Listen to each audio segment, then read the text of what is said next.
Welcome, ladies and gentlemen, to another Steel Division guide. Today we're going to go over 44th Strelkovy, one of my favorite decks and off maps, cheese deck as well. Maybe one of the reasons why I like it, sadly. So we're going to go over a team game version first, and then we're going to go over a 1v1 version next. So let's get into it. First of all, I'll just go over the deck. Recon tab. It's not a spectacular Recon tab. Unfortunately, it deceives you. These aren't real Roseka. They don't have the bazooka, so they're not really, they're just a normal squad. They're not very good. I don't recommend taking them. They only have rifles. They don't have an MG. There's a lot of better options in the infantry tab.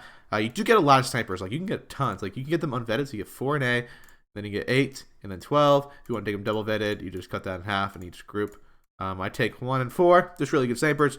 Get some, cheap infantry. It doesn't come with anything notable. You can come with a, gun half track if you really want to, or car. I don't recommend that. They're not very good. Yeah, they're just not good at all. Also, this squad, same thing, not very good. And then, yeah, I don't know why you'd ever bring this vehicle. It's kind of one of those things that they just put in the game, but useless. Tank infantry tab, though, is really good. It's really good, cost efficient. What to say about it? It's got 2 cards superior, so really strong. Get a card Tentaniki with half tracks if you really want to. You only got you only have 6 half tracks, I believe, so you only can use them in A. Tentaniki are phase locked A and B with a veterancy. You get leaders. You get 2 types of leader. Or sorry, yeah, 3 different types of leader cards. Get this leader card. I wouldn't recommend this one. Has no smoke. You may as well just go with this one. Get the same amount of availability, and it's not phase locked. You get them in 8. Look, huge numbers: 4, 8, and 12. Really small squads, so really fragile. But come to smoke, they can go up to 1 little better. Phase locked to A and B. We get 3 and 6. And the notable thing is, come to AT grenade, 5 submachine guns, and a sniper rifle. If you want this unit to stay hidden and in the reserve lines, turn the sniper rifle off. But if you want it to fire, just fire from the rear. And usually the squads don't focus fire on this, and you can mill people down. Gvard DP, you get plenty of those. I think you get 3 cards of Gvard DP, right? I believe so. Yep, 3 cards of Gvard DP, and then you get your normal Gvardi guys. Difference between Gvard DP guys, for those who don't know, Gvard DP get an extra light machine gun, anti-tank rifles, while Gvardi are cheaper, but come only with 1 machine gun, but does come with an anti-tank grenade. So that are the pros and cons. Gvardi pretty much lose to all Panzer Grands on the field, and DP can do a little bit better, but not much. You also get this useless superior squad. Do not bring these squads. They're 4-man PPS, whatever these PPSH 41s. They're not very good at all, guys. These machine guns are great though in other games, Hell Let Loose and stuff, but not in this game. 4-man, too fragile, you get deleted instantly. And you also get 1 card of Autumn Cheeky, which are a little bit better. As you can see, they can only fight in close combat, so do not make them go anywhere else but that. Moving, and also you get the superior squad if you want. I forgot there's a 4th leader, my bad. But again, I wouldn't recommend this over the other 2 groups. I just like the better. Smoke Grenade's really good, but Grand Fail's not so good.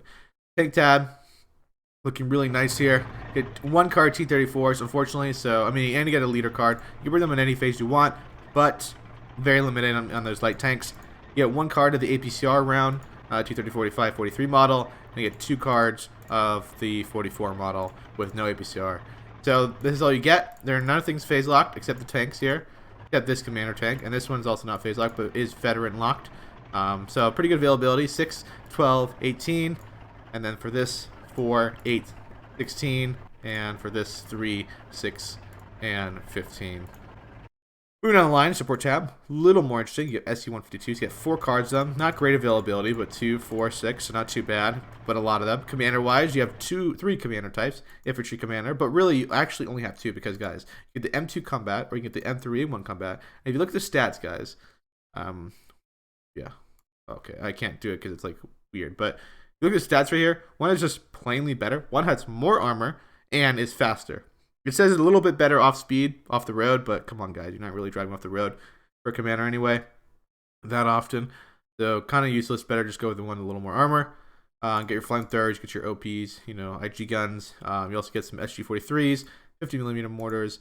You bring your NKVDs for no reason. I don't know why they're in the game. They're terrible. Don't ever bring them. And also, that's it. Yeah, that's all you really get. So these SC-152s are really good, though. They're drip guns. They'll mess up people. You mix in it. Sorry. Mix them in with your T-30-45s. They'll do some really good work and just destroy AT guns and AA guns. Moving on, though, you get P2Ss 41s. You get the nice P2Ss. That's really nice. You also get 1 card as SC-76s.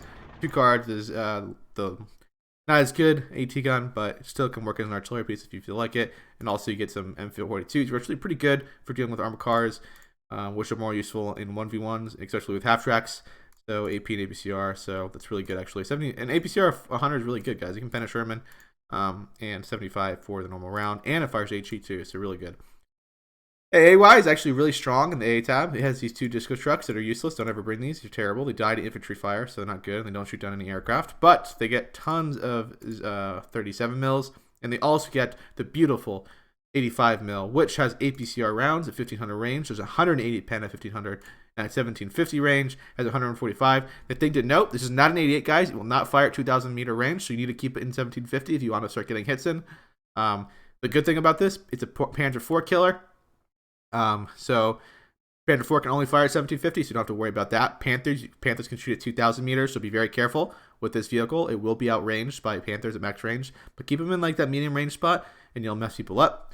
And smoke maybe will be that thing to save you. You can also get M17s. These things I hate. I think they're terrible. It's just my opinion. I would like to be curious what other people think about it, especially some more experienced players, but I think these things never shoot down anything. They only suppress after the bomb's already been dropped, so I don't feel like they're good at all. And they run out of ammo all the time, so I don't recommend these, and they die, and they're really fragile. But the rest of this is really good stuff. And these are phase locked to A and B. You can only get 2 and 4. You can bring them in some different transports, including ammo, and then you get your normal AA guns, 37, which you can go A, B, and C if you feel like it. Artillery wise, you have a good amount of variety here. Get your artillery leaders, your artillery stuff, radios, 82mm mortars, standard stuff. Get your Zis guns. You either get a Zis gun without the radio or with the radio for 5 more points. I recommend getting it with the radio. Otherwise, it's kind of useless. Also, availability is the same, so just pay that extra 5 points, guys. Let's get SC-76s with the correct shot as well. These things are pretty good too. You can also use them as AT guns if you really feel it. They have 105 pen though. You may as well just use your ones in the anti-tank tab, which are cheaper. You also get your 120s if you feel like it, but the better thing is you get 122s, and you can bring with ammo trucks. So I bring them 1 vet with B, that's what I do, but you can bring them with 6 if you want, and 3 in A unvetted. Thing to note though is off map. It gets 2 cards of these 152 off maps. Each of them has 3 shots. They're really freaking nasty, guys. These things destroy players. It's one of the reasons why this deck's feared on the battlefield. Really recommend these artillery pieces. They're so good. Like, they're just elite places off the map. So, and you get 3 shots of them, and they have really good long duration, really good normal battery, and cannot go wrong there. Air-wise, nothing to write home about. It's got IL-2s. You need like 2 of these or 3 of these to kill a heavy tank effectively. You also get these T-25s. These things fire a good bomb load. They're pretty cheap as well. You also get another version, the TU-2S, a bigger bomb load. They're very resilient, guys. These guys do not get shot down easily. They fly high altitude. Yaks, you get nice yak bomber, good variety. Yaks are fragile. They die instantly to AA, guys, so be very careful of that. Same with your fighters. These fighters are really good, actually. They're strong aircraft, but fragile to AA fire, so be very careful. I also get this IL-2 with a cluster, HG cluster, guys. Do not use it. It's terrible. It doesn't do anything. It will not kill anything. And then you also get some recon planes if you're feeling a little lucky. You could open up in 1v1 with a recon plane and kill people with bomb loads. Just a thing to worry. And then bring your defenses as well. And now let's go look at my 1v1 version and get into the pros and cons of this deck. I mean, before we go over there, actually, team-wise, this deck is pretty strong. It's got the off-map. It's got the tools to play aggressive. It's got a lot of infantry in it. It's a fun deck to use. You will be relying on the off-map to clear out dense areas, but it's kind of a deck that can kind of go in a lot of different lanes in a team game. Anyway, let's go into the 1v1 version. Let's kind of look at that. Now, the 1v1. Now, you can make this deck in a few different ways. This is how I like to make it. I have a lot of infantry. I have 1 card of Gvard in C. I bring tons of CQC infantry. Well, each 1 in A, 2 in A and 1 in B. 10 to keep coming in the half tracks. Obviously, it's always a must take. I bring Superi, 1 vet everything with both A and B to bring out some more CQC infantry. Gvard DP, I like DPs in A phase just because those DPs can be really good against half tracks a little bit. They can help you a little bit. They're not great, but they can still do the job. And armor cards as well. I also bring the leader card with the sniper rifle to give everybody double vet and potentially a triple vet with a commander on the field. I bring 1 card of snipers. But you could do a little more if you want. I feel like you can bring a lot of snipers. This can come with a really fast transport here. It goes 100 kilometers, so one of the fastest. Only the traction, I think, is faster. T-34 wise, I bring them 1 vet with a commander tank, put them in groups of 3, giving them double vet. They're actually really effective. I also bring a command tank in B with T-3045s, and A with APCR, and then a B with T-3045s, 1 vet as well. Try and get these guys double vet. Be a little more cautious with my tanks, but get them up vet wise. And also bring SU-76s in B to make up some of the more armor values, and SU-152s in B with the Maverick income, being that's where I'm going to be hitting the hardest. I also bring a lot of AT guns. The little light ones, these things are really good at dealing with armored car rushes and light tank rushes. So really cost-efficient units. Same with these Zests are pretty good as well. These do have APCR at 1,000 meters, so you can use them really well there. Also bring double vetted PCRS to rush down some roads to make people unload early. Bring a little bit of AA. There's a mistake here actually. This should be in B. This is what I'd bring for AA wise. I also bring only 1 card of these. I don't think I need 6. It's a lot. You could even vet them and bring another one, but it's up to you. These things are really good. I use them as like main road lines. Like for Shredder, for example, there's a nice road where it's like 1,500 meters. It's perfect for the APCR round. It can deal with Panthers. It's really good there. Also, tons of off map, both in A and B, to effectively kill. For B, it's more like towards the end of the game, where I'm holding flags against maybe a balanced player, and I keep dropping long durations to push the player off to give myself more time. That's what I like to do. Furthermore, looking at the air tab, you can just standard stuff here. Just bring in some heavy bombers in B, some more light ones to deal with AT guns in the early game. These things feel like they're always really efficient for me. I've always gotten really lucky with 250 kilogram bombs and just annihilate a lot of AT to IG guns that needed it gone. And they're pretty fast and they're pretty good resilient, so they can fly through flak, no problem. And they can bomb flak, which is really good. And I really think this deck is really versatile. I think the one weakness is like you can lose those medium tanks pretty early on, and you could be in a big issues.